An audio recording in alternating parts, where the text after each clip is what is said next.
वळूयात अन्य काही बातम्यांकडे। पंढरपुरात आज सकाळपासून 2 वेळेला अतिशय गूढ अशा प्रकारचे आवाज ऐकायला आले।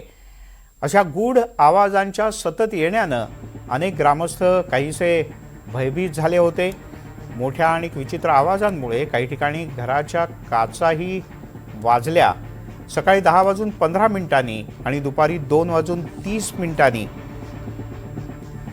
असे 2 वेळेला हे गूढगंभीर आवाज आले आणि पंढरपुरात हा आवाज नेमका कशाचा याची चर्चा सुरू आहे।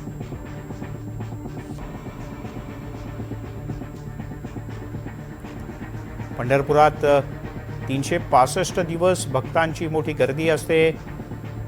अमावस्या झाल्यानंतर आज विठ्ठलाच्या दर्शनासाठी अनेक भक्त आवर्जून पंढरपुरात उपस्थित होते। त्यातच आज सकाळी अचानकपणे काही गूढ गंभीर आवाज आले।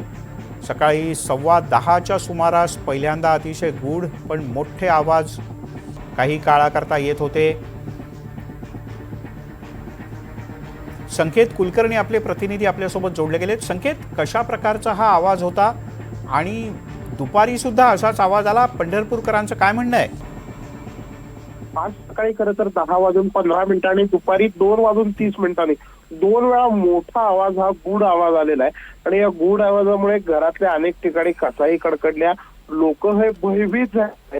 या संदर्भात प्रशासनाकडे विचारणा केली असता स्थानिक प्रशासन असेल आणि जिल्हा आपत्ती व्यवस्थापन प्रशासन असेल यांच्याकडून या गूढ आवाजाबाबत शोध सुरू आहे की नक्की हा आवाज कशाचा झाला।